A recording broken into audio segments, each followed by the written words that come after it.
अदा शर्मा ने अपनी पहली फिल्म की शूटिंग के दौरान जो हॉरर एक्सपीरियंस किया उस पर उन्हें आज तक बिलीव नहीं होता। ये कहानी तब की है जब अदा शर्मा अपनी पहली फिल्म 1920 की शूटिंग कर रही थी। शूटिंग इंग्लैंड के एलर्टन कैसल में हो रही थी, जो दुनिया के टॉप 10 हॉन्टेड कैसल में माना जाता है। अदा ने बताया कि जब वो इस लोकेशन पर पहुंची और उन्हें इस कैसल के हॉन्टेड होने की बात बताई गई तो उन्हें यकीन नहीं हुआ, लेकिन फिर कैसल के केयरटेकर ने उन्हें बताया कि इस कैसल में एक हाउसकीपर काम करता था जिसकी पत्नी की मौत इसी कैसल में हो गई थी और उसी दिन के बाद से उसकी आत्मा इस कैसल में भटकती है। जब अदा कुछ क्रू मेंबर्स के साथ कैसल के अंदर गई तो वहां दीवार पर उन्हें एक महिला की पेंटिंग दिखाई दी। सबको लगा कि अदा की शक्ल उस पेंटिंग वाली महिला से कुछ हद तक मिलती है। फोटोग्राफर ने अदा को उस पेंटिंग के सामने खड़े होकर पोज देने को कहा। कैसल का जो केयरटेकर था उसने उन्हें वार्न किया कि इस पेंटिंग के आगे जो भी फोटोज क्लिक की जाती हैं वो कभी भी क्लियर नहीं आती, लेकिन सभी ने उसकी बात को इग्नोर कर दिया और पेंटिंग के सामने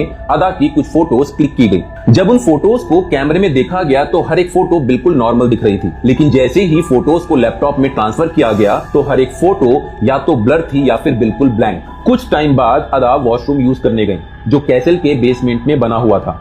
अदा ने जब वॉशरूम से बाहर आने के लिए दरवाजा खोला तो दरवाजा जाम हो गया था। उन्होंने बड़ी कोशिश की लेकिन दरवाजा नहीं खुला। उन्होंने दरवाजे पर नॉक किया, आवाज लगाई, लेकिन नीचे उनकी हेल्प करने के लिए कोई भी नहीं था। फिर अदा ने अपनी टीम को कॉल करने के लिए फोन निकाला, लेकिन फोन में नेटवर्क नहीं था और तभी अचानक वॉशरूम की लाइट भी चली गई। इस मोमेंट अदा हल्का सा घबरा गई थी।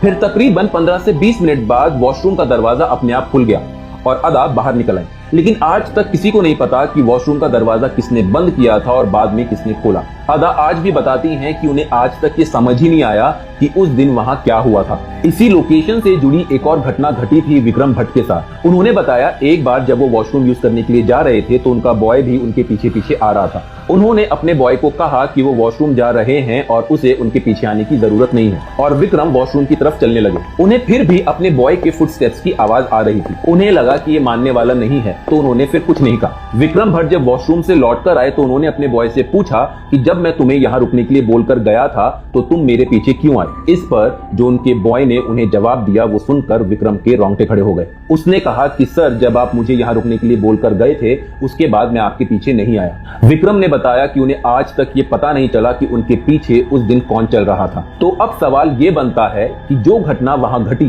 क्या वो सिर्फ एक इत्तेफाक था या फिर सच में एलर्टन कैसल हॉन्टेड है और वहां किसी की आत्मा आज भी भटकती है जैसा कुछ लोग क्लेम करते हैं।